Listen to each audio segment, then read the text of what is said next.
Saan na naman kayo galing dalawa? Kanina pa kayo wala. Tay, nangalakal po kami ni Jay. Ito nga po ang pinagbentahan namin, oh. Ipinagmamalak kami yung barya-baryang yan? Sa tingin niyo matutuwa na ako sa inyo sa lagay na yan? Wala talaga kayong kwenta, mga malas! Huwag naman po kayo magsalita ng ganyan, Tay. Pinaghirapan po namin yan ni Jeff. Bueno ngayon, sana hindi na lang kayo umuwi dito sa bahay. Magsilayas nga kayo sa harapan ko. Baka mamaya malasim pa ako eh. Hinila ni Jay ang kakambal palayo sa kanilang ama. Sa kanilang dalawa, ang kakambal ang pinakamaramdamin sa kanila.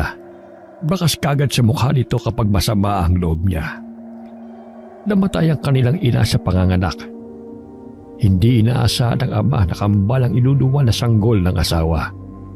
Makalipas lang ng ilang minuto pagkatapos manganak, nawala na ng buhay ang babae. Mula noon, sinisisi na ni Mang Leroy ang kambal sa pagkamatay ng asawa nito. Nagtungo na lamang sila sa likod ng bahay.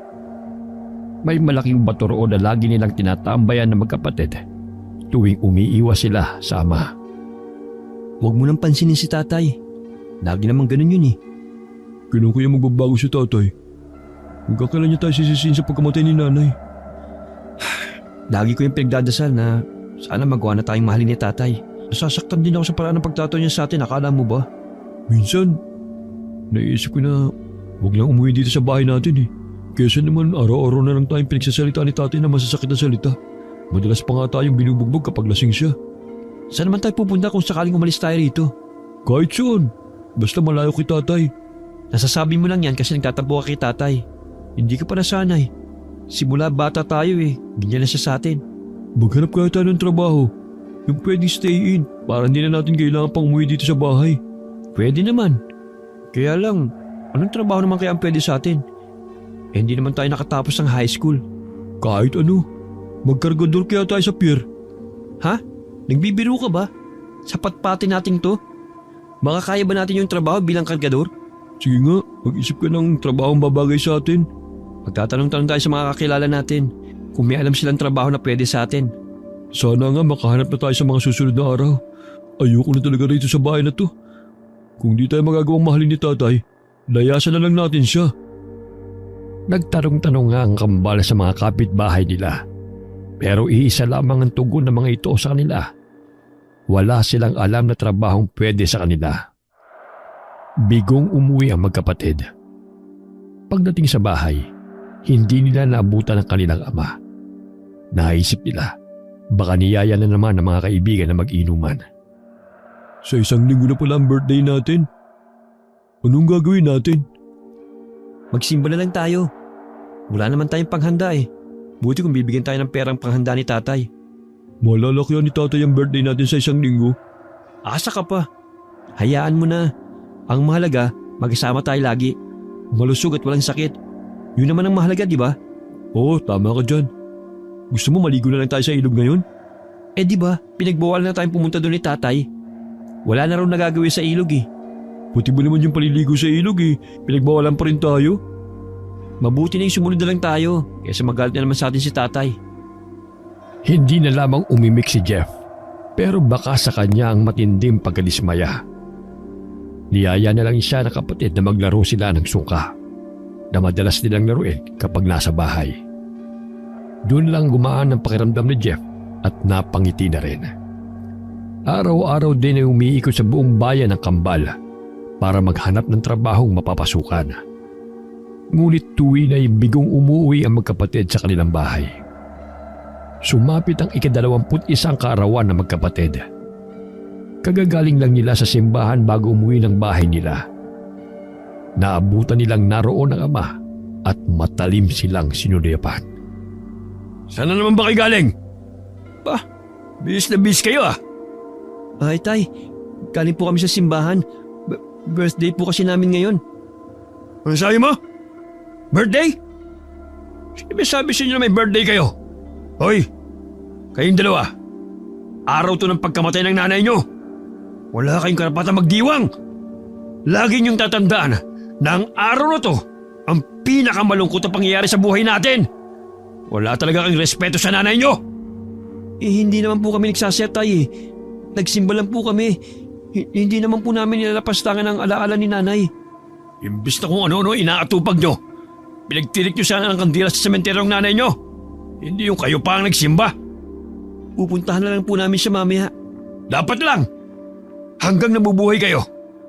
Lagi niyong alalahanin ang pagkamatay ng nanay nyo. Dahil kayong dahilan ng mga ganyang pagkawala sa mundong to. Hanggang kailan niyo ba kami sisisihin sa pagkamatay ni nanay? Jeff, huwag ka na sumagot. Tayo na sa sementeryo. Sumusobra na kasi siya eh. Sa araw-araw na ginawa ng Diyos, wala na siyang ginawa kundi ang sisihin tayo. Tawagin tayong malas. O bakit? Totoo naman Kung hindi dahil sa inyo, sana hanggang ngayon buhay pa rin sila Gring. Wala po kaming kasalanan sa nangyari kay nanay. Kung pwede nga lang po kaming mamili ng pamilya, hindi namin gugustuhin na ikaw maging tatay namin. Animal ka? Sumasagot ka pa ha? Wala ka pa nga ipinagmamalaki, akala mo kung sino ka nang sumagot? Hindi ko na pumatiis ang pagtrato niyo sa amin. Basaol pa sa hype ang tingin niyo sa amin. Ganon? Ayop pala Sige, ipapatikim ko sa iyo kung paano ko tratuhin ang isang hayop. Bago pa makahuma ang kambal, isang bigwas ang pinakawalan ng ama kay Jeff. Bumalandra naman ang binata sa lupa. Nasindak naman si Jay na bahagya pang natulala bago dinaluhan ng kakambal. Itinulak naman siya ng kanyang ama na naging dahilan para matumba siya. Muli nitong pinaulanan ng sunod-sunod na suntok ang anak hanggang dumugo ang bibig at ilong nito. Umawat naman si Jay. Hinawakan sa bewang ang ama at pilit itong inilalayo sa kakambal. Dahil malaking lalaki ang ama at pareho silang payat ng kakambal, hirap si Jay na hilahin palayo ang ama sa kambal. Isang kapitbahay naman ang nakakita sa pangyayari ang lumapit at umawat sa kanilang ama. Si Jay naman ay dali-daling dinaluhan ng halos hindi na gumagalaw na kakambal. Bitiwan mo ko! Lulumpuhin ko ang animal na yan! Walang utang na loob! Sana kayo na lang ang namatay! Hindi ang nanay nyo! Tay, maawa na po kayo sa kakambal ko. Anak niyo rin po kami.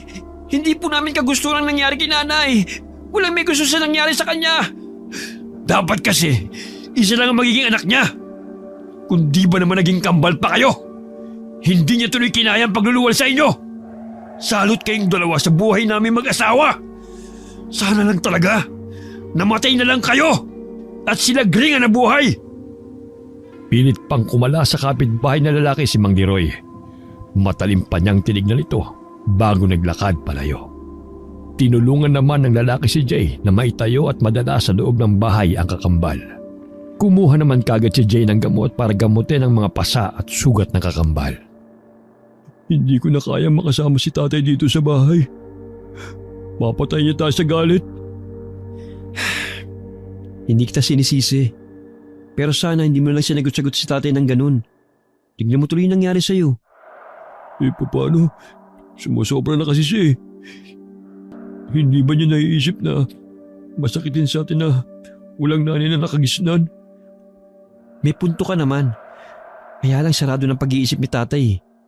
Siguro, mas mabuting tanggapin na lang natin na ganun ang trato sa atin ni tatay. Basta ako, alis na ako rito. Bahala ka kung gusto mong sumama. O magtitiis ka na lang dito na kasama si tatay. Siyempre sasama ako sa'yo. Kung nasaan ka, naroon din ako. Hindi tayo pwede maghiwalay. Alam ko naman yun eh. Tayo na lang ang magkakampi sa mundong to. Ayan. Tapos ko nang gamutin yung mga sugat mo. Huwag ka muna magkikikilos ha. Dito ka na lang muna sa kwarto. Ako na lang ang bahala sa gawain dito sa bahay. Tumangulang si Jeff sa kapatid. Hanggang lumabas na ito ng kwarto na tanging kurtina lamang ang tumatabing. Nang gabing yun, sila lamang ang magkasama sa hapunan. Happy birthday, Kambal! Parati mong tatandaan na mahal kita. At kahit ano man ang mangyari, nandito lang ako para sa'yo. Maligayang karaman din sa'yo, Kambal. Sana, nasaan man ngayon si nanay? Gabay niya sana tayo palagi. Tsak yun. Natatanda mo ba yung sinabi ni Aling Lourdes noon?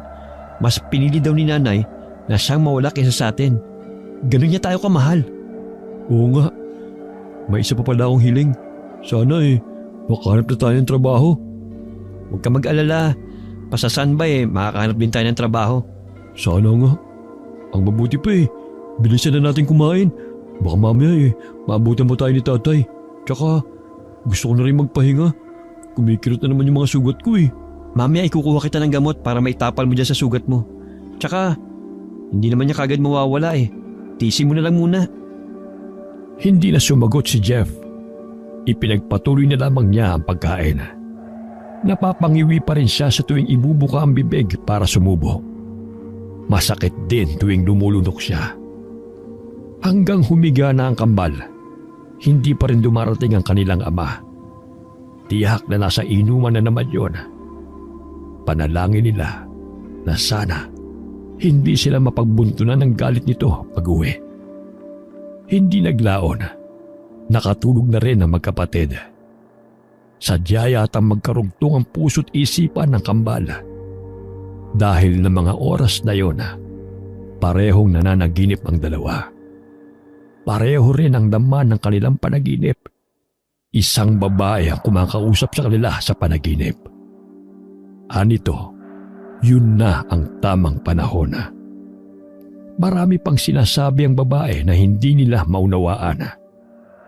Samantala, ng mga oras na yon, pauwi naman na si Mang Leroy sa kanilang bahay.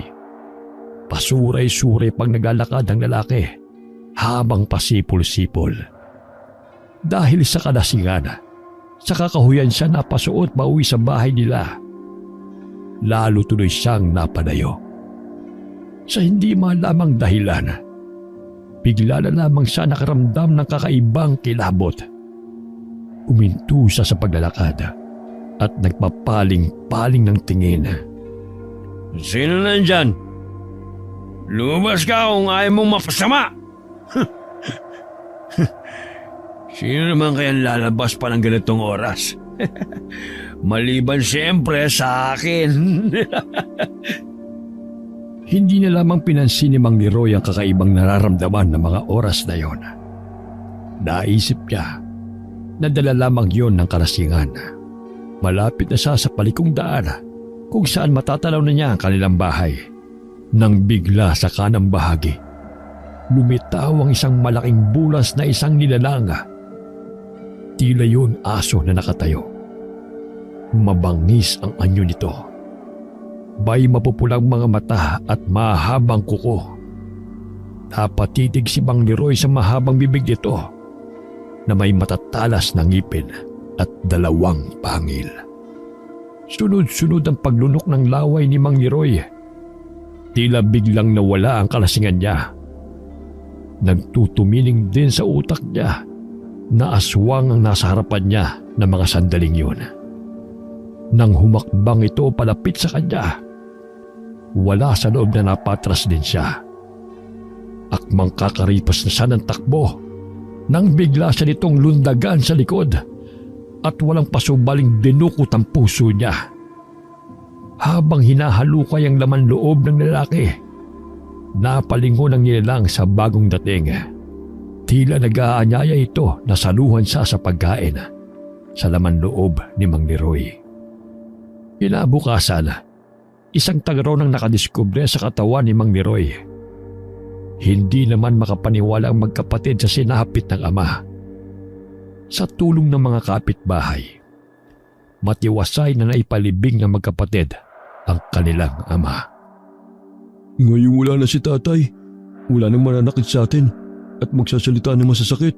Kung magsalita ka, parang natutuwa ka pang namatay si tatay Siyempre nalulungkot din ako, pero aaminin ko na parang nawalan din ako ng tinik sa lalamunan. Tuloy na tayo naging ulila. Paano na tayo ngayon? Anong paano? Noon pa naman parang na rin tayong ulila sa paraan ng pagtrato sa atin ni tatay. Tayo naman talaga bumubuhay sa mga sarili natin May trabaho nga si tatay noon, pero kulang pa sa pang-inom niya. Iba pa rin kasi kapag nandiyan lang si tatay, kahit na baliwala lang tayo sa kanya. Simula ngayon, huwag na natin pag-usapan si tatay. Maghahanap tayo ng trabaho para buhayin natin ang mga sarili natin. Oo nga pala, nakalimutan kong banggitin sa'yo. Sabi ni Mang Hermie, may pamilya raw na taga-ibang lugar na nakabili sa malaking bahay na ibinenta dito sa atin. Naghahanap daw ng kasambahay. Baka daw gusto natin. Kailan niya sinabi sa'yo? Nung buro ni tatay. Nawala lang sa isip ko kasi nagluluksa pa tayo. Tara, puntahan na natin ngayon. Baka nangangailangan pa sila ng mga tao. Ha? Pupunta na tayo? Hindi ba pwedeng tapusin muna natin yung pasyam ni tatay? Bakit ba? Sayang ang pagkakataon na makahanap tayo ng trabaho. Kaya nga lang eh. Huwag ka na mag-isip pa. Pwede naman tayo sumaglit sa araw na yun sa sementeryo para ipagtirik ng kandila si tatay. O sige na nga. Sana lang eh, hindi pa sila nakakakuha ng mga kasambahay. Nang araw na yon, nagbihis ng maayos ang magkapatid at tinungulan nila ang bahay na nangangailangan ng kasambahay.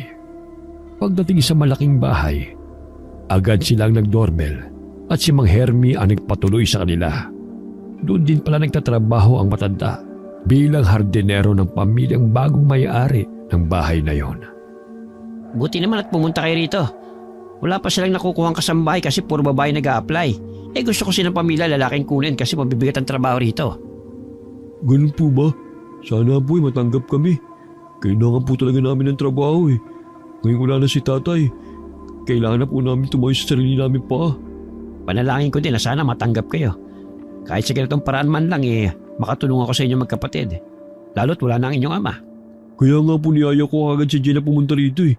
Baka kasi maunahan pa kami. Pwede naman kako kami magluksa kahit nagtatrabaho. Oo naman. Maiintindihan naman yung sigurado ng inyong ama. Maiba nga pala ako. Ano sinabi ng mga nag-iimbestigang pulis na nangyari sa ama nyo? Wala pa po kaming balita eh. Pinapasa Diyos na lang po namin kung ano man po yung nangyari kay tatay. Sa totoo lang mga iho, isa ako sa mga nakakita sa bangkay ng ama nyo. Maraming haka-haka sa totoong salarin sa pagkamatay ng ama nyo. Isa na ako ron na may sariling paniniwala. Ano pong ibig niyo sabihin, Mang Hermie? Para kasi hindi taong may gawa nun sa ama nyo. Para bagang gawa ng isang mabangis na hayop. Wala naman pong mabangis na hayop ang naninirahan sa lugar natin. Yun na nga eh. Kaya naisip ko na baka aswang ang may gawa nun sa ama nyo. Aswang po? Hindi naman po totoo ang mga yun. Oo nga naman Mang Hermie. Panakot lang yun ng mga matatanda eh. Tsaka wala pa naman po nakakapagpatunay kung totoo ba ang mga nilalang na yun. Pero ako'y naniniwala na totoo sila. Minsan na kasi ako nakakita ng aswang noon. Kaya ako nasabi na maaaring aswang pumatay sa inyong ama. Talaga po? Oo, iyo. Minsan ikukwento ko sa inyong karanasan kong yon. Sa ngayon, ayusin nyo na muna ang mga sarili nyo. Titignan ko lang si Mama Aurora kung gising na. Sabay namang tumango ang magkapatid. Iniwan muna sila roon ni Mang Hermie. Si Jeff naman ay inabala ang sarili sa pagtingin sa mga nagagandahang iba't ibang halaman sa paligid. Si Jay naman ay nahulog sa malalim na pag-iisip dahil sa mga sinabi ni Mang Hermie. Nang mapansin ni Jeff ang pagkatulala ng kakambal, bahagya niya itong tinapik sa balikat. Ayos ka lang ba?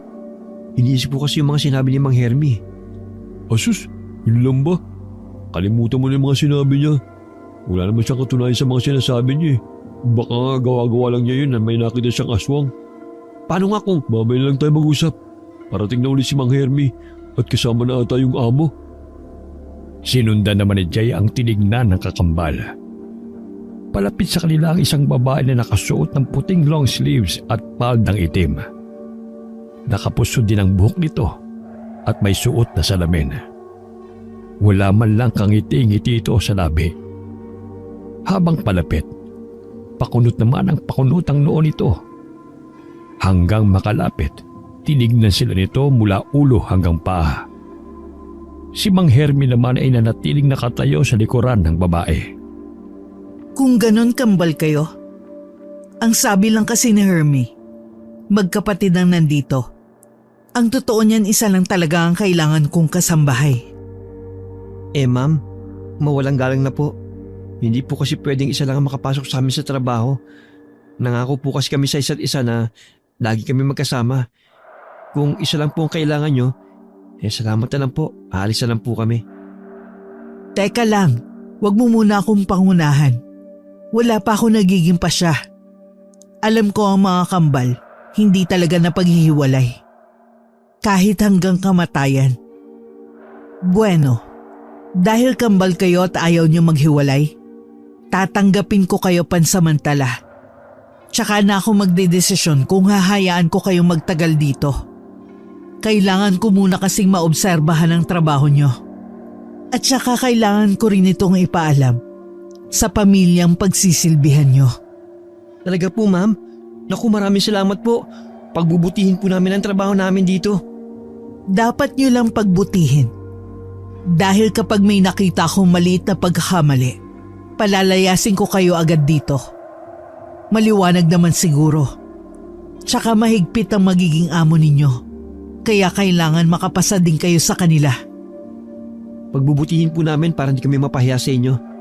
O ikaw, bakit hindi ka yata nagsasalita dyan? Ay, nasabi na po ng kakambal kong lahat.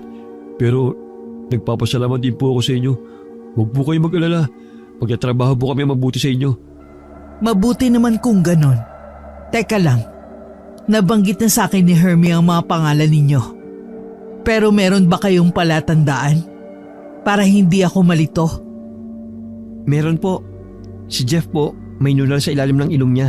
Samantalang ako po wala. Medyo may kaputian din po siya. Samantalang ako po kayong manggi. Namana ko po sa tatay namin. O siya, si Hermie na ang bahala magpaliwanag sa mga gagawin nyo rito sa bahay. Kung may iba pa kayong mga katanungan, sabihin nyo lang sa kanya. At oo nga pala, sa lahat ng ayaw ko, yung makupad sa trabaho at mahuhuli kong nagpapahinga. Maliwanag ba yon? Sabay namang sumagot ang kambal. Tinitigan muna sila ni Aurora bago sila iniwan. Makahulugan din itong tinignan si Mang Herbie. Nang makalayo ang babae, saka naman sila hinarap ni Mang Herbie. Makinig kayong mabuti sa mga sasabihin ko ha. Tsaka tandaan nyo kaagad. Ayaw kasi ni Ma'am Aurora yung paulit-ulit ang pagtuturo.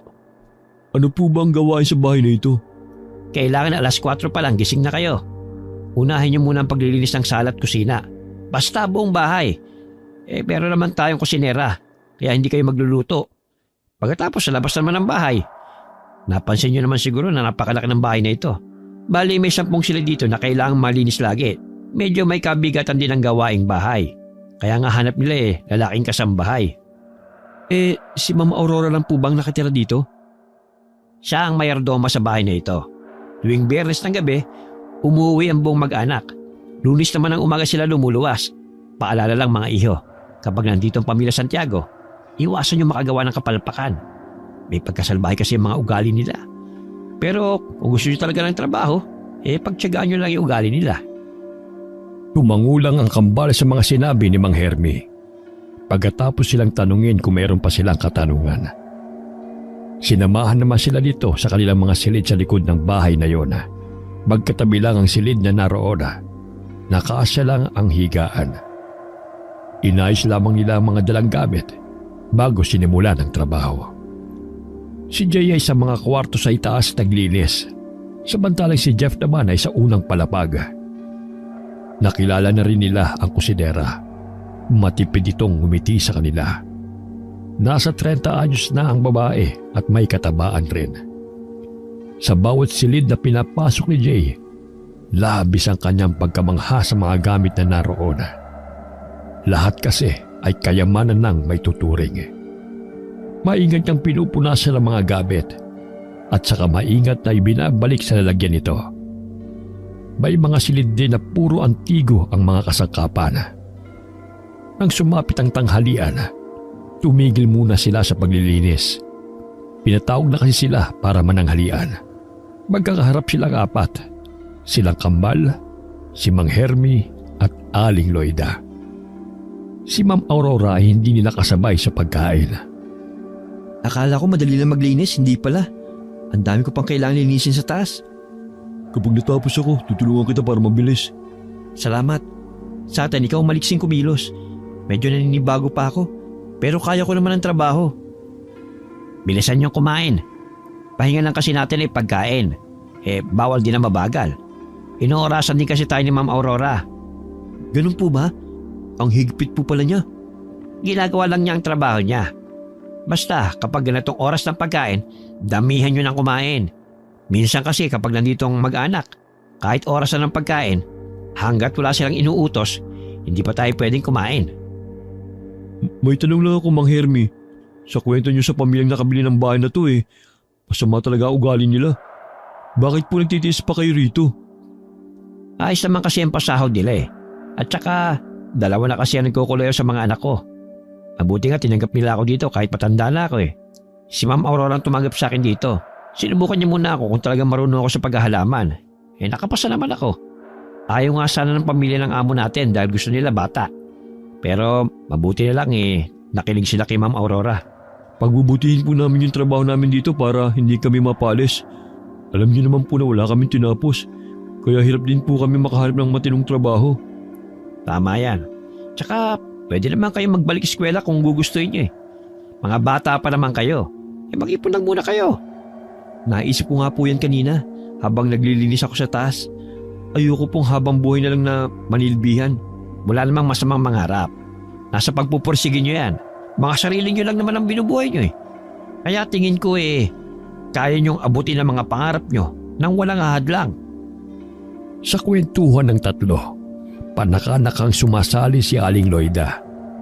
Minsan, nagbibigay rin siya ng sariling opinyon. Nang makatapos sa pananghalian, kanya-kanya na silang balik sa kanilang pwesto at trabaho. Patang-pata ang katawan ng kambal ng gabing magpapahinga na sila. Wala na sana silang balak maghapunan, pero pinilit lang sila ni Mang Hermi. Sa hapunan, silang tatlo lang ang magkakasabay. Napag-alaman nilang uwian pala si Aling Loida. Sa inuuko pa nilang silid, pareho na silang nakahiga, pero mga mulat pa rin ang mga mata. Bakit hindi ka pa natutulog? Akala ko ba pagod ka? Pagod nga ako, pero hindi pa ako makaramdam ng antok eh. Kailangan natin magpahinga ng maaga. Biyernes bukas, darating na mga amo natin. Oo nga pala no. Ngayon pa lang kinakabahan na ako. Ano kaya magiging reaksyon nila kapag nakita nila tayo? Malalaman natin bukas. Lalo ka na. Sanay ka pa naman na tanghaling nang bumangon. Gisingin mo ako ha. Huwag mo akong iiwan dito. Oo naman. Sige na, matulog ka na. Tumalikod na sa kanya si Jeff. Maya-maya lang, mahimbing na ang tulog ng dalawa. Muli, dinalaw sila ng isang panaginip. Nang magising sila, hindi na nila maalala ang pangyayari. Bakit may mga galos ako sa katawan? Baka nakuha mo nung naglilinis ka. Hindi mo lang namalayan. Baka nga. Marami rin kasi akong binuhot kahapon eh. Mabuti pang lumabas na tayo. Ilang minuto na lang, 4:00 na. Gising na rin kaya si Mang Hermi? Oo. Kanino ko pa siya nadidinig sa kabilang silid eh. Lakas naman ang pandinig mo ngayon ha. Tahimik ba kasi? Kaya lahat ng kalos ko sa paligid nadidinig ko. Kaya ayusin mo lang sarili mo. Sumunod na nga si Jay. Ang kakambal ay kanina pa nakapag-ayos dahil nauna na itong magising. Paglabas ng kanilang silid, dumiretso kagad sila sa may kusina. Naabutan nila roon si Mang Hermi. Binati ito ng kambal ng magandang umaga na bumati rin naman sa kanila pabalik. Mabuti naman at maaga kayo nagising ngayon. Kumusta naman ang naging tulog nyo? Hindi ba kayo namahay? Hindi naman po. Itong si Jay. Nahirapan pong makatulog kagabi dahil sa pagod. Pero kalaunan nakatulog din po kami ng mahimbing. Mabuti naman kung ganon. Magkape na kayong dalawa. Dito pala tinapay lang ang almusal. Mamayang tanghali pa tayo makakakain ng kanin. Mamaya pa rin kasi darating si Lloyd Okay lang po. Sa bahay nga po namin minsan wala pa kaming almusal Buti nga po dito may tinapay at kape. Alam nyo mga iho, hindi lingid sa akin na sinasaktan kayo ng ama nyo nung nabubuhay pa siya. Lagi rin niyang sinasabi sa mga tao na kayo ang may kasalanan sa pagkamatay ng nanay nyo. Kaya ako'y naaawa sa kalagayan nyo. Dangal nga lang wala rin akong magawa. Katulad ng iba nyong kapitbahay. Nasanay na po kami ganun si tatay. Bugbog na po ang katawan namin sa kanya. Busog din po kami sa mura at masasakit na salita niya. Imbis na mabuting pangaral. Gaya ng nabanggit ko sa inyo, pag-igihan yung trabaho nyo rito. Kapag nakaipo kayo, pwede kayo magbalik eskwela. Apo, tatandaan po namin yan. O siya, bilisan na natin mag-almusal para makapag-umpisa na tayo ng trabaho. Kailangan matapos na natin ang lahat ng gawain bago pa dumating ang pamilya Santiago. Tumalima naman ang kambal. Binilisan na nila ang paghigop ng kape at pagkain ng tinapay. Dahil madilim pa sa labas ng bahay, Sa loob muna gumawa si Mang Hermi, katulong nila. Ultimo mga kisame at dingding ng bahay ay kailangan nilang punasan. Lahat ng sulok ng bahay, kailangan walang alikabok o agyo na makikita si Aurora. Dahil kung hindi, pauulit niya yun sa amin. Nang magliwanag naman, ang malaking swimming pool naman sa likod ng bahay ang nilinis ng kambal. Palapit na magtanghalian, pero hindi pa rin dumarating si Aling Loida.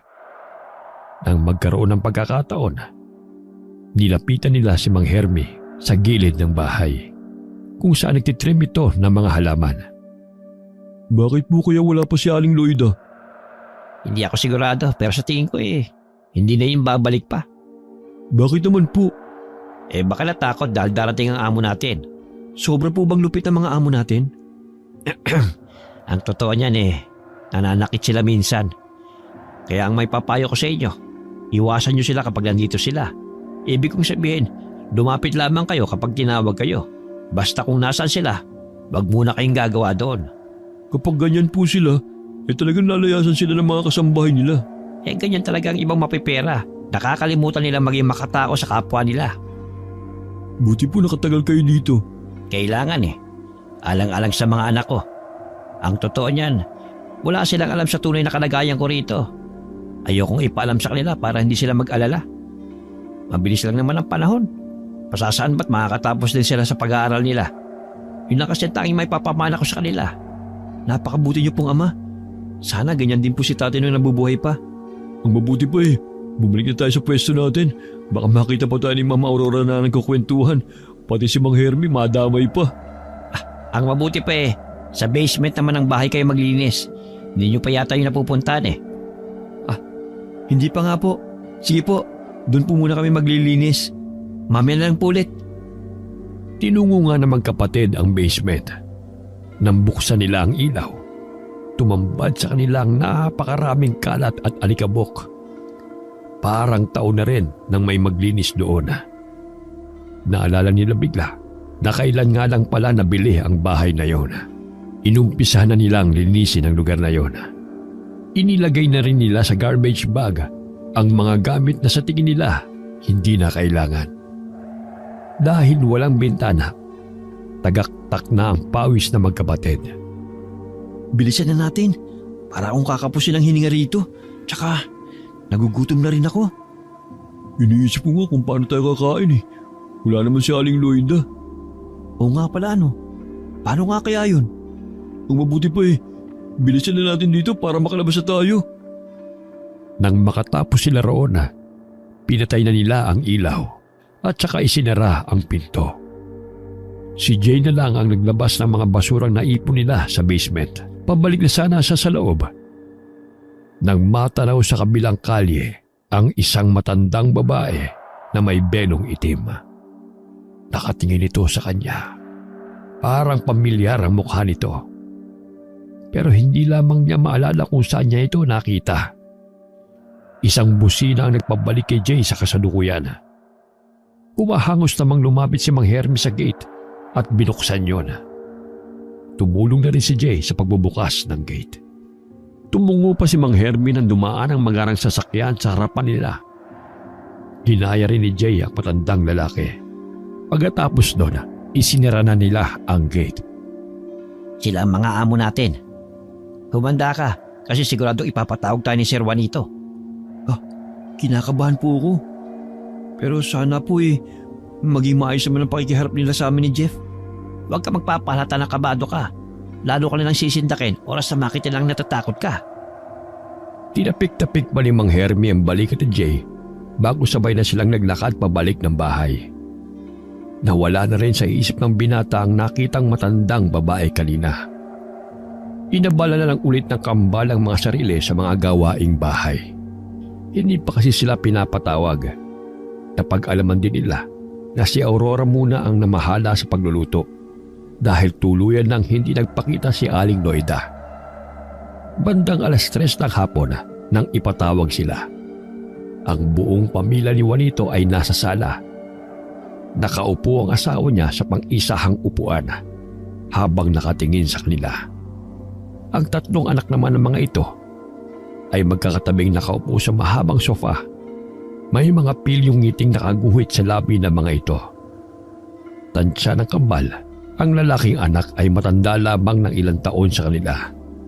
Samantalang ang dalawang babae ay marahil hindi nalalayo ang edad sa kanila. Nakatayo sila ng tuwid sa harapan ng amo nilang lalaki habang mataman ang titig sa kanila. Kambal palang tinanggap mong kasambahay, Aurora. Okay naman bang trabaho nila dito? Kahapon lang po sila nag-umpisa, sir. Sa obserbasyon ko po maayos naman sila magtrabaho. Mabuti naman kung ganon. Dahil sa lahat ng ayaw ko, yung tatamad-tamad at sinasayang lang ang pinapasahod ko. Bakit nga wala pa pala si Loida? Sir, hindi na po siya bumalik ngayong araw. Wala naman po siyang sinabi kahapon. Ano ba yung mga kinukuha mong mga kasambahay? Mga walang kwenta. Pasensya na po, sir. Maghahanap na lang po ulit ako. Hindi na kailangan. Hindi naman kami laging nandito Ang importante lang, laging malinis itong buong bahay. Kayong gambal. Hindi ko na kayo tatawagin sa mga pangalan ninyo. Para naman kayong pinagbiyak na bunga Kambal na lamang ang itatawag ko sa inyo. Sabay na sumagot ang kambal. Marami pang sinabi ang kanilang amo. Puro opo naman ang naging tugon nilang lahat. Pagkatapos, bumalik na sila sa kanilang trabaho. Nang gabi na, patungo sana sa kusina si Jeff nang mapadaan sa opisina ng kanilang amo. Nakaawang iyon, kaya kitang-kita niya kung paano murahin at itulak si Aurora. Galit na galit ang kanilang amo rito. Ang babae naman ay nanginginig sa takot habang nakayuko lamang. Umalis na lamang siya bago pamamalaya ng mga ito na naroon siya. Gabi, nagpapahinga na ang kambal sa kanilang silid. Nang sunod-sunod na may kumatok sa kanilang pintuan, si Jeff ang tumayo para buksan yun. Si Mang Hermie ang napagbuksan niya. Napansin kagad ng binata ang labis na pag-aalala sa mukha nito. May problema po ba, Mang Hermie? Kani-kanina lang nanggaling dito yung anak ko para kunin yung sahod ko. Meron siyang ikinuwento. May natagpo na naman daw bangkay dito sa lugar natin. Kapareho daw ng pagkamatay ng ama niyo. Mabuti pa ho pumasok na muna kayo. Mukhang mahaba-haba magiging kwentuhan natin. Napansin pa ng kambal ang pangangatal ng matandang lalaki habang umuupo sa gilid ng kanilang higaan. Tumaas baba rin ang dibdib nito. Alam na daw po ba kung sinong salarin? Hindi pa. Pero hindi mawala ang takot sa dibdib ko para sa mga mahal ko sa buhay. Bigla tuloy sumagi sa isip ko yung nakaraan. Yung aswang na naman po ba? Hindi po yung totoo. Alisin niyo na po sa isipan niyo na aswang ang may gawa ng pagkamatay ng ama namin at doon sa bagong biktima. Iba kasi ang kutob ko Pero sana nga, mali ako ng hinala. Lagi pa namang gabi kung umuwi ang dalawa kong anak na galing sa eskwelahan nila. Kung lagi niyo pong iniisip na totoo ang mga aswang, tinatakot niyo lang po ang sarili niyo. Kayo rin po bumabagabag sa sarili niyo Baka mamaya hindi pa kayo makapagtrabaho ng maayos niyan. Tama ka nga, iho. Hindi ko lang kasi talaga maiwasan na mag-alala Binilinan ko na nga lang yung anak ko kanina Napaalalahanan ng mga kapatid na huwag nang lalabas ang bahay tuwing gabi. Mang Hermie, matanong ko lang pala, hanggang kailan po dito yung mga amo natin? Isa pa nga isa inaalala ko Magtatagal daw sila ng 1 linggo rito. Kaya kayo, maging maingat kayo sa mga kilos nyo para hindi nyo anihin ang galit nila. Nakita ko nga po kanina kung paano murahin ni Sir Juanito si Ma'am Aurora. Ano kaya ang kinagalit niya? Kahit naman kasi simpleng pagkakamali lang patinding magalit si Sir. Ilang beses ko na yung naranasan sa kanya. Gusto na rin niya sana akong tanggalin noon. Pero nakiusap lang ako. Lahat lulunukin ko basta wag lang ako matanggal sa trabaho. Ang swerte naman po ng mga anak niyo sa inyo. Sana po balang araw suklian nila yung sakripisyo niyo sa kanila. Mababait yung mga anak ko. Sabi ko nga sa dalawa wala akong may papamana na kahit na ano. Wala rin akong hinihinging kapalit kung sakali. Ang isang hiling ko lang, kung sakali na hindi na ako makapagtrabaho pa, tulungan nila yung mas nakakabata nilang kapatid. Maghilaan sila pataas para lahat sila yung masenso. Napakaganda po ng pangaral niyo sa kanila. Nakakaingit sila sa pagkakaroon ng tatay na katulad niyo. Alam ko na malaki ang pagkukulang sa inyo ng ama nyo. Kaya kung sakali man na kayo naman ay magkapamilya, huwag nyo ipaparala sa magiging anak nyo ang naranasan nyo sa tatay nyo. Ako po wala nang balak na magkaroon ng pamilya. Ewan ko lang po dito kay Jay. Hindi ko pa yun naiisip. Marami pa akong plano sa buhay. Tuparin nyo muna mga pangarap nyo sa buhay bago nyo isipin ang paglagay sa tahimik. Siya, mayo ko na kayo. Naabala ko pang pamamahingan nyo. Bukas na lang ulit tayo magkwentuhan. Yun lang naman ang sinadya ko Nang tumayo na si Mang Herbie, si Jay naman ang tumayo at inihatid pa sa may pintuan ng matandang lalaki. Nang maisara yun at humarap na sa kakambal, nakahiga na ito at nakapikit. Hindi ka man lang ba naapektuhan sa sinabi ni Mang Hermie? Bakit naman ako maapektuhan? Alam mo ang ibig kong sabihin. Pwede ba? Matulog na lang tayo. Bukas kailangan pa natin gumising na maaga. Gusto ko na umalis dito. Kailangan natin ng trabaho. Ba't ka aalis? Hindi ba halata ang dahilan ko? Demonyo ang amo natin. Parang si tatay. Basta gawin lang natin ang trabaho natin dito. Kapag pinagalitan tayo, huwag na lang natin pansinin. Tsaka sabi naman ni Mang Hermie, iwasan na lang natin sila para hindi tayo mapansin. Madaling sabihin yan, pero mahirap magtimpi. Pigilan mo yung sarili mo. Lagi mong italim sa isip mo na amo natin sila. Hindi naman umimik si Jeff. Tumalikod na lamang siya sa kapatid para matapos na ang kanilang pag-uusap. Si Jay naman ay naiiling na lamang na humiga na rin sa tabi nito. Kinabukasan, maaga na namang gumising ang kambal. Sakto lang napalabas naman si Mang Hermie sa silid nito.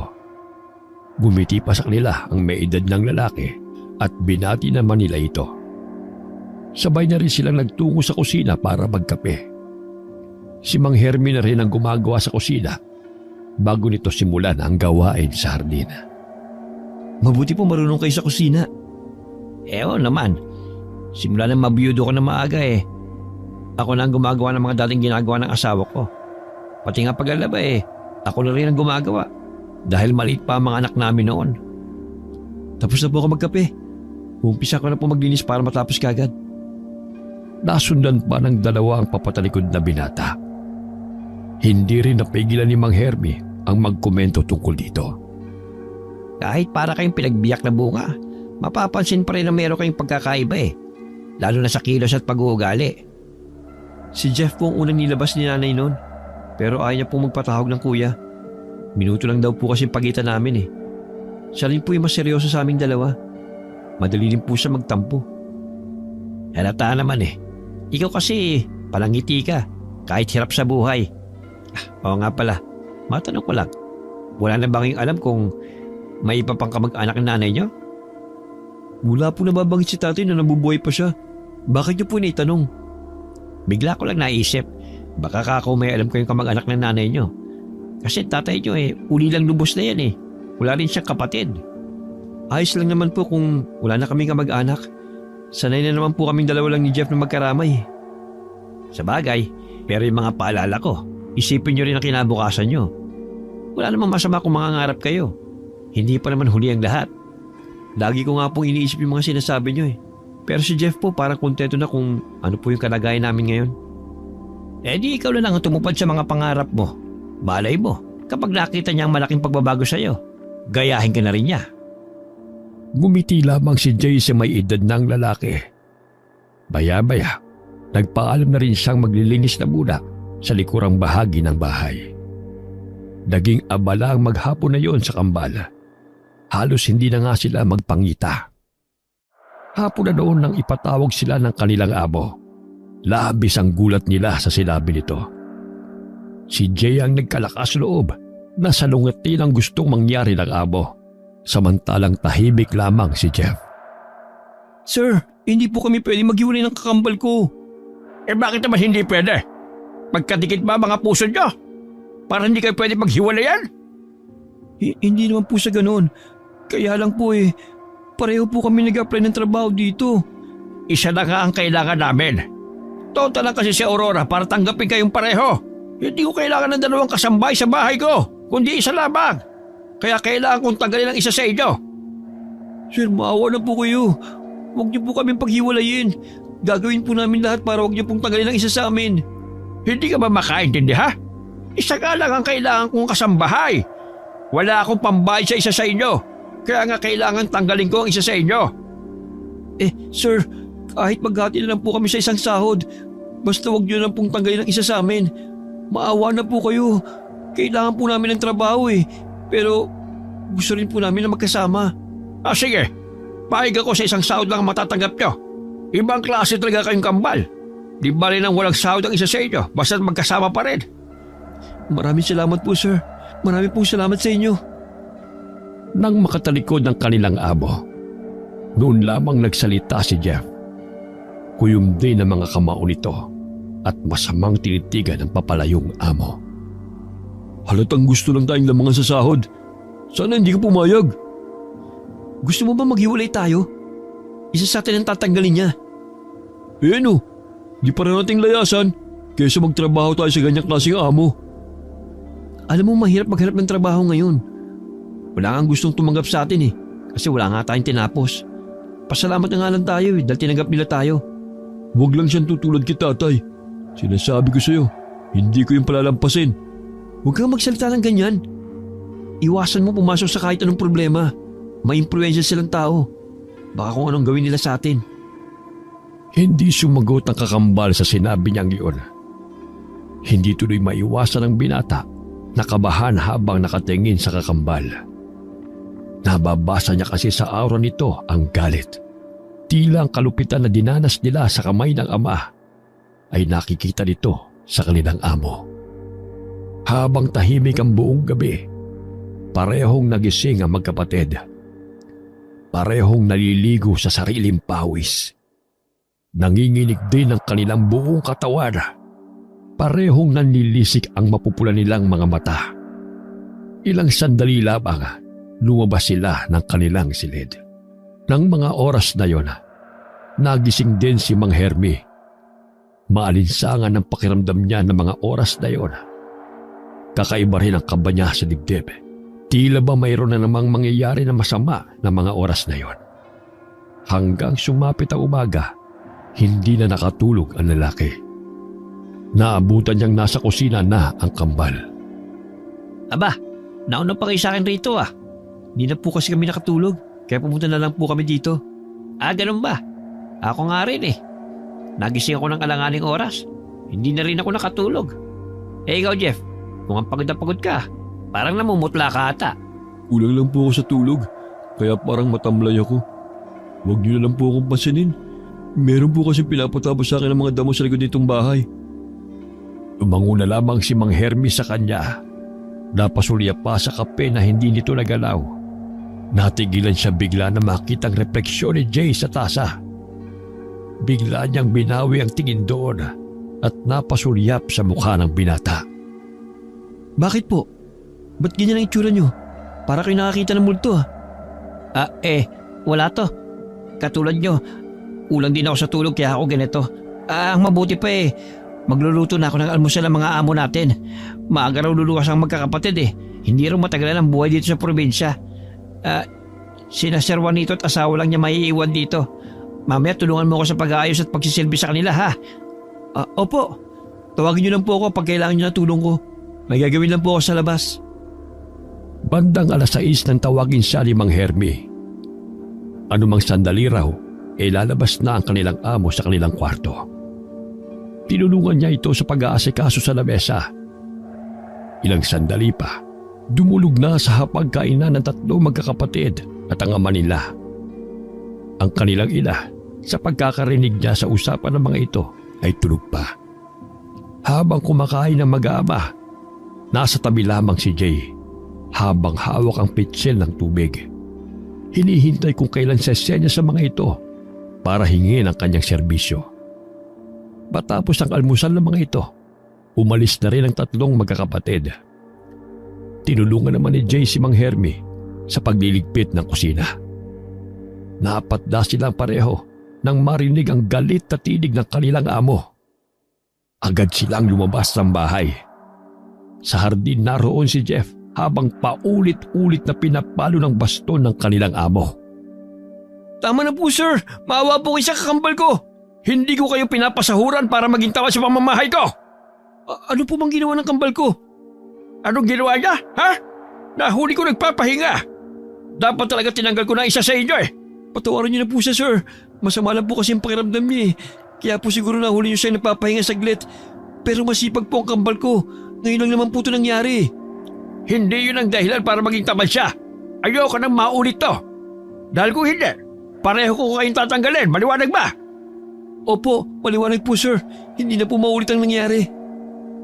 Tinapunan pa sila ng matalim na tingin bago tumalikod. Si Mang Hermie naman, noon lamang nagkalakas loob na lumapit sa kanila. Ayos ka lang ba, Jeff? Oo, wala lang to. Ano ba kasi nangyari? Masama ba talaga ang pakiramdam mo? Ang mabuti pa magpahinga ka muna sa silidyo. Masama nga po, pero kaya ko naman po magtrabaho. Tapos ko na rin po yung gawain ko. Nagpahinga lang po ako sandali. Doon po ako nahuli ng amo natin. Wala pa nga po atang 1 minuto ako nakakaupo eh. Nagpapaliwanag po ako pero pinagpapalo niya na ako ng baston. Ganun talaga ang amo natin. Maski ako nakaranas na rin ng kamay na bakal sa kanilang mag-asawa. Sa susunod, iwasan mo na lang magkasalubong kayo ng landas ng amo natin. Lagi ka na niya kasing pag-iinitan. Mabuti pa, sasalid ka na muna. Ako nang bahala sa mga trabaho mo rito. Tingin ko kasi, hindi magandang lagay mo eh. Ang mabuti pa ihatid mo na ang kakambal mo sa inyong silid. Inalalayan na ni Jay ang kambal sa paglalakad. Si Mang Hermie naman ay nakasunod ang tingin sa kanila. Kanina, habang nakikiusap si Jay sa kanilang amo at siya naman ay pinapanood ang nangyayari, hindi niya tiyak pero parang nakita niya ang pamumula ng mga mata ni Jeff. Naghatid yun ng kakaibang kilabot sa kanya. Iwinaksin na muna niya ang nakita at bumalik na sa ginagawa. Nang gabing yun, kumatok si Jay sa pinto ni Mang Hermie. Humihingi sa kanya ng tulong ang binata dahil lalo umanong lumala ang sakit na kakambal. Ano ba kasi ang nangyari? Mataas ba ang lagnat ng kakambal mo? Oho, baka po dahil sa impeksyon sa sugat. Sugat? Paano magkakaroon ng sugat ang kapatid mo? Saka ko na lang po ipapaliwanag sa inyo. Tulungan niyo po muna ako sa kakambal ko. Hindi ko na po naman gagawin ko eh. Nang suriin ni Mang Hermie ang kalagayan ng kakambal niya, noon niya nakita ang malaking hiwa ng sugat nito sa may likurang bahagi. Nangingitim na rin yun. Nag-aalala siyang tumingin sa mukha ni Jay. Hindi ko alam kung paano gagamutin ang kapatid mo, iyo. Ang mabuti pa dalhin na natin siya sa manggagamot na si Kaigme. Paano po tayo makakalabas ng gate? Baka po mahuli tayo ng amo natin. Huwag niyo kong dalhin sa manggagamot na yun. Pakiusap, dito lang ako. Teka, may mga halamang gamot sa likod nitong bahay. Kukuha ako para maitapal natin sa sugat mo. Kaya lang kailangan pa rin natin na madala ka sa ospital o di kaya sa manggagamot. Mabilis na lumabas ng silid nila si Mang Hermie dala ang flashlight. Makaraan ng ilang minuto, bumalik ito na may dala ng iba't ibang halamang gamot. Tumulong na rin si Jay. Nagpakulo siya ng dahon ng bayabas at yun ang kanyang pinanglangga sa sugat ng kakambal. Nang matapos, parehong tagaktak ang pawis nila. Mahimbing na rin ang tulog ng kakambal. Maraming salamat po sa inyo, Mang Hermie. Kung hindi dahil sa inyo, hindi ko na alam ang gagawin ko. Wala yun, iho. Ngayon, sabihin mo nga kung paano nagkasugat ang kakambal mo. Kasi po, aksidente po kasing nataga ko si Jeff. Ha? Totoo ba yan? Pinaglaro niyo ba ang mga gamit sa kusina? Opo. Ginamit po namin minsan nung naglinis kami sa labas. Sa susunod, mag-iingat na kayo. Baka mamaya mas malala pa dyan ang mangyari. Opo. Hindi na po namin pakikilaman ang mga itak sa kusina. Magpapahinga na muna ako sa kabilang silid. Katukin mo na lang ako kapag may kailangan ka. Sikapin mo rin matulog. Kailangan mo rin yon. Nang makabalik sa silid niya si Mang Hermi, napaisip ang lalaki sa rason ng binata. Hindi kasi siya kumbinsido sa sinabi nitong dahilan kung bakit nagkasugat ang kakambal. Pakiwari niya, may mas malalim pang dahilan na pilit lamang nitong pinagtatakpan. Kinabukasan, pinuntahan muna ni Mang Hermi ang kabilang silid. Nakaupo na si Jeff sa higaan nito, pero halata pa rin ang panghihina. Kung hindi mo pa kaya magtrabaho, dumito ka na lang muna. Kami nang bahalang magpaliwanag sa amo natin. Baka po kayo naman ang mapagalitan ng amo natin. May sa demonyo pa naman yun. Kung mapapahamak kami dahil sa pagtatakip sa'yo, hayaan mo na. Ganun talaga. Ipagpasa Diyos na lang natin ang mga bagay-bagay. Matapos bilina ni Jay ang kakambal, sumabay na siya kay Mang Hermi sa pagpunta sa kusina. Pareho pa silang kabado habang pinagsisilbihan ang mag-asawa nilang amo ng umagang yun. Inakatigan pa rin talaga sila ng tadhana. Dahil lang araw na yon, maluwas ang mag-asawa dahil meron umanong aayusin ang mga ito sa isa sa mga negosyo nila. Baka raw kinabukasan na ang balik ng mga ito. Nagbili na lamang ang kanilang amo na ayusin nila ang paglilinis ng bahay dahil may gaganapin na malaking okasyon sa bahay na yon sa mga susunod na araw. Nang makalis ang mag-asawa, tsaka lang nakahinga na maluwag ang dalawa. Habang abala sa pagpupunas ng mga kasangkapan sa sala si Jay, lumapit naman si Aurora. Nasaan ang kakambal mo? Kanina ko pa siya hindi nakikita. Meron po ba kayong papagawa sa kanya? Ako na lang pong gagawa. Siya na lang ang uutusan kong gumawa. Hindi ka pa tapos sa ginagawa mo rito. Okay lang po.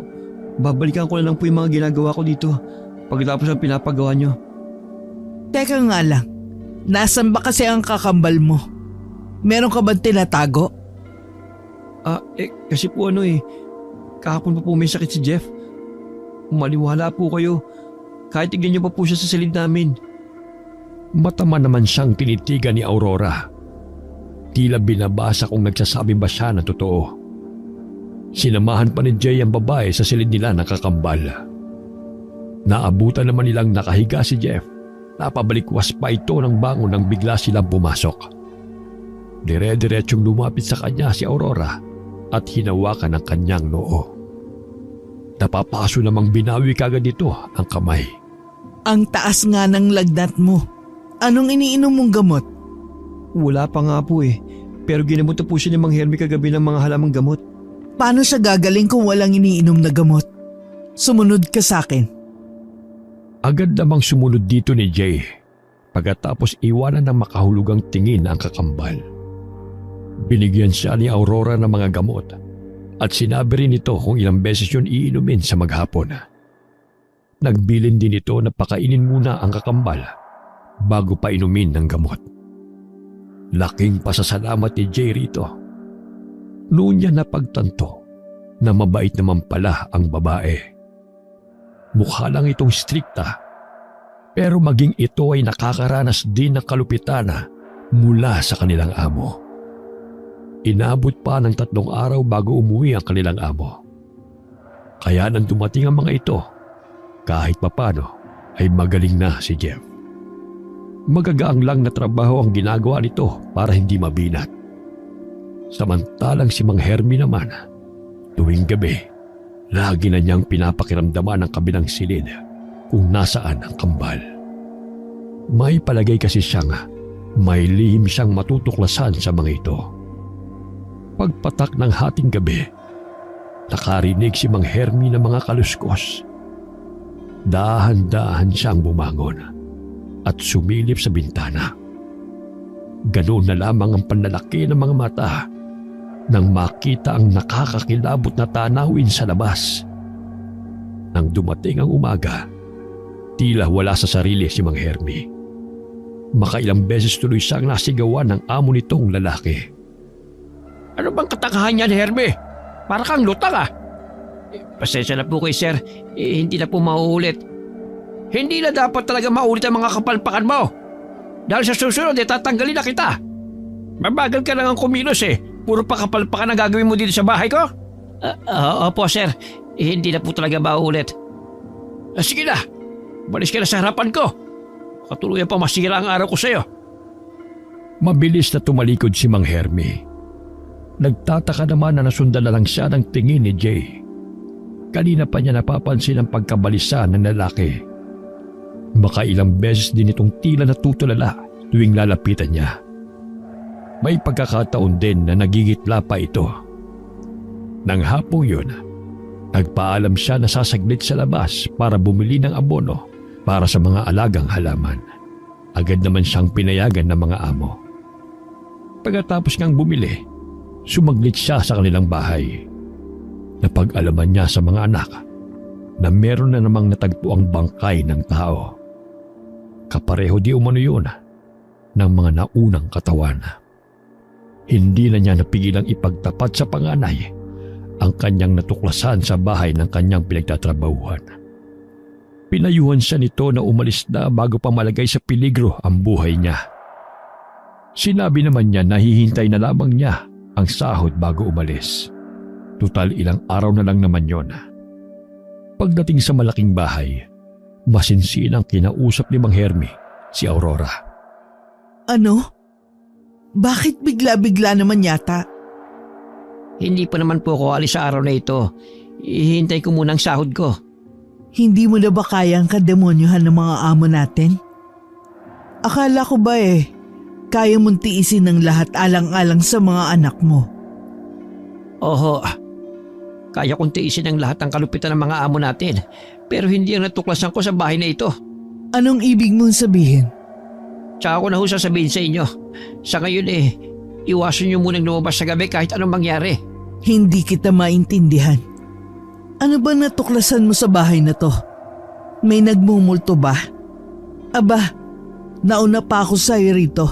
Pero wala naman akong kakaibang napapansin dito. Basta mahirap ipaliwanag. Baka hindi rin po kayo maniwala sa akin. Kahit ano pa yan, kapanipaniwala man o hindi, sabihin mo pa rin sa akin. Akmang magsasalita na sana si Mang Hermi nang mahagip ng mga mata niya ang isa sa kambal. Muling tumikom ang kanyang bibig. Nandito lang po pala kayo, Mang Hermi. May tatanong po sana ako sa inyo. Ha? Ano yun, iho? Itatanong ko lang po kung saan ilalagay yung mga malalaking halaman sa paso na dumating. Huwag ka lang muna magbuhat. Kami na lang ang bahala ng kambal mo sa pagbubuhat ng mga mabibigat. Kaya ko naman ho eh. Salamat nga po pala sa tulong nyo. Hindi na ako kailangang dalhin sa manggagamot. Wala yon. Siyempre magkakasama tayo sa bahay na ito eh. Sino ba magtutulungan? Oo nga po. O paano po? Maiwan ko na kayo. Mukhang seryoso ang pinag-uusapan nyo eh. Mamaya na lang po ulit. Nang makalayo ang binata, muling nagtanong si Aurora sa lalaki. Sa kanyang pagtataka, lalong bumakas rito ang matinding takot. Tingin pa niya, namutla pa ito. Sagutin mo na ang tinatanong ko. Ano ba yun? Tsaka na ho natin yan pag-usapan. Malakas ang pakiramdam nila. Baka mamaya, kahit may araw pa malagay sa alanganin ng mga buhay natin. Hindi na hinintay ni Mang Hermi na makapagsalita si Aurora. Agad na niya itong iniwan at bumalik sa kanyang ginagawa. Abala ang lahat dahil nalalapit na ang araw ng okasyon. Maraming iniuutos sa kanila ang mga amo. Halos gabi-gabi ring balisa si Mang Hermi. Tuwing nakakarinig ng mga kaluskos, palihim siyang sumisilip sa may bintana. Muli, nasasaksihan niya ang kakilakilabot na tanawing yun. Napansin din ng kambal na hindi na gaano nakikipag-usap sa kanila si Mang Hermi. Bihira na rin itong sumabay sa kanilang pagkain. Napansin ko parang umiiwas sa atin si Mang Hermi. Baka naman alam na niya yung sikreto natin. Nung isang araw, seryoso sila nag-uusap ni Ma'am Aurora. Anong gagawin natin? Baka may makaalam na ng totoo natin pagkatao. Kung gusto mo, siya lang sunod natin eh. Wag! Para namang wala kang utang na loob niyan. Nakalimutan mo na ba yung kabutihang ginawa niya sa atin? Ikaw naman, hindi ka na mabiro. Siyempre hindi ko gagawin yun, no? O nga pala, nakita ko ulit yung matandang babae na lagi nagpapakita sa akin sa labas ng gate. Kauri natin siya. Sabi niya, malayo siyang kamag-anak ng nanay natin. Gusto niyang sumama na tayo sa kanya. Sasama tayo sa kanya. Pero may kailangan muna akong gawin. Ano naman yun? Imbis na sumagot, ngumiti lamang na makahulugan si Jeff sa kanya. Bigla naman siyang kinabahan sa kakaibang kislap ng mga mata na nababasa niya sa kakambal. Isang araw bago ang okasyon, mas lalong naging abala silang lahat. Ang okasyon pa lang yun ay para ipagyabang ng mga amo sa mga kamag-anak nila ang bahay na nabili. Maghahating gabi na silang nakatapos sa pag-aayos.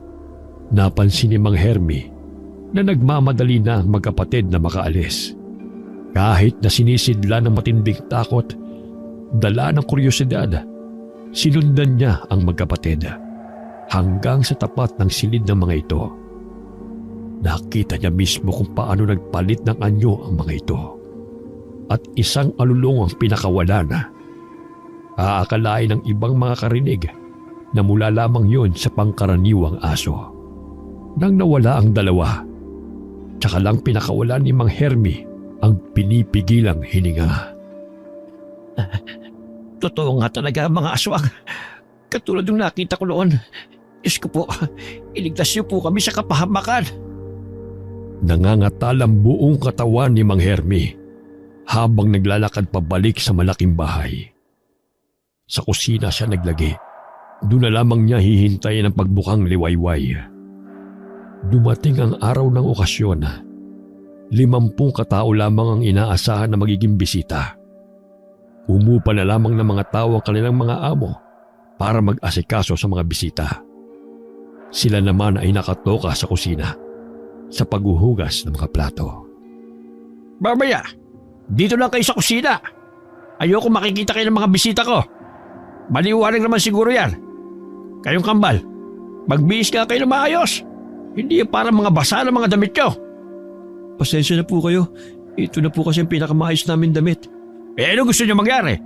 Pahiramin ko kayo ng damit para na magmukha kayong tao? Kayo ha? Huwag kayo magpapakita sa mga bisita mamaya. Nakakahiya kayo. Napayuko na lamang ang kambal sa tinura na yon ng amo. Hindi na rin sila sumagot pa. Baka kasi lalong uminit pa ang ulo nito sa kanila.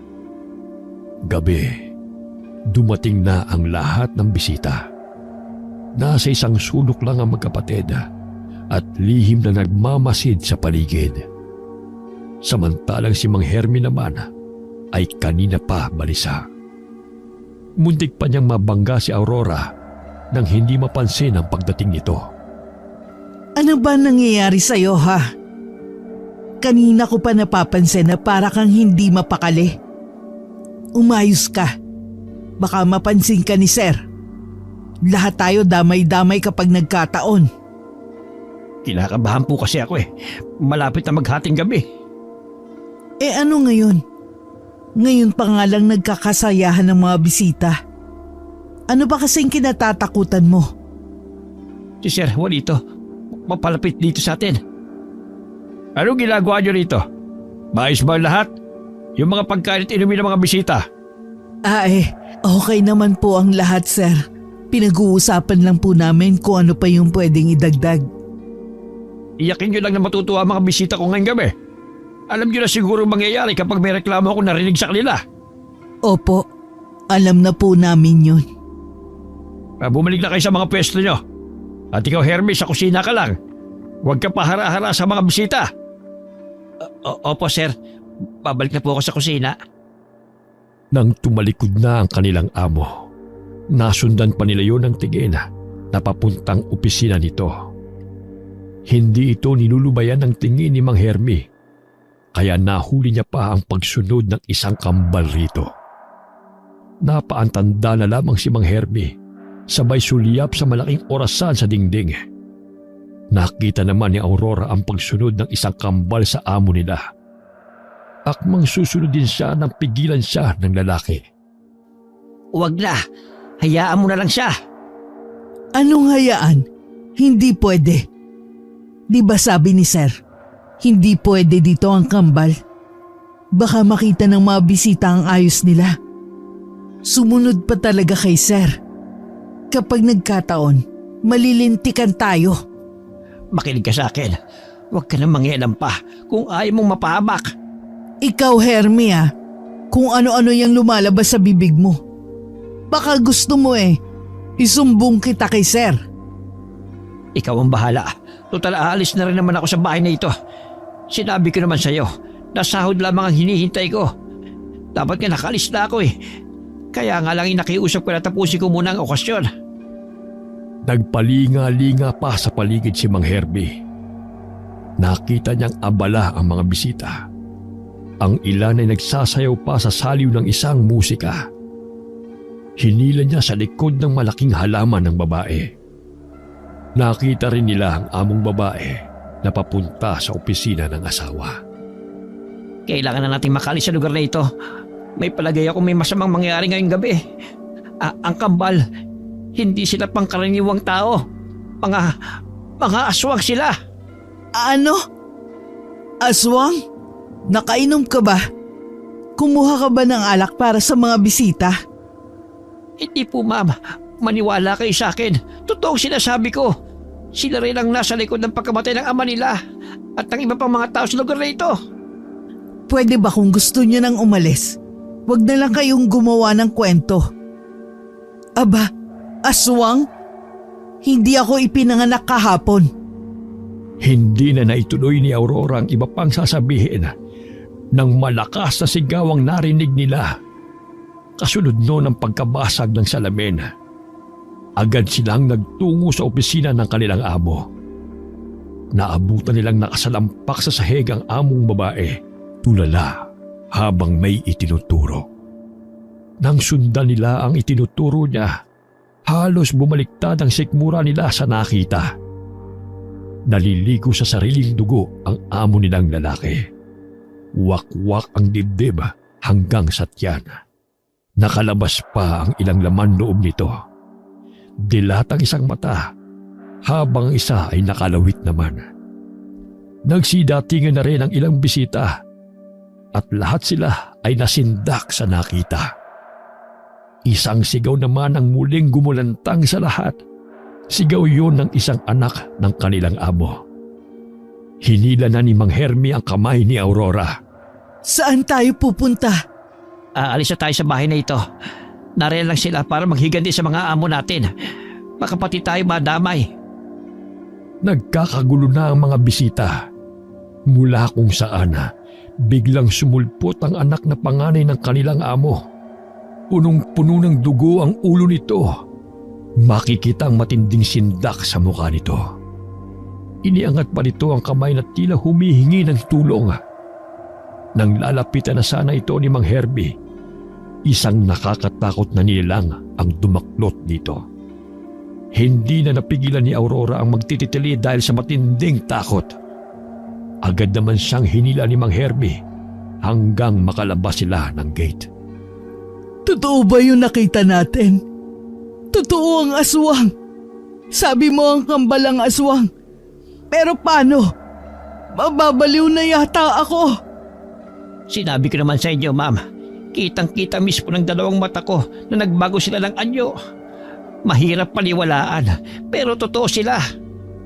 Saan na tayo pupunta ngayon? Hindi kaya sundan nila tayo? Ayoko pang mamatay. May pamilya pa ako na kailangan kong tulungan.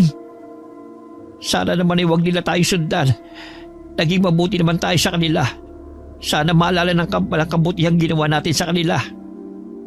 Hermie, may matandang babae sa daan. Tila ipinako sila sa kanilang kinatatayuan. Hindi sila makakilos. Basta na lang silang nakatingin sa matandang babae.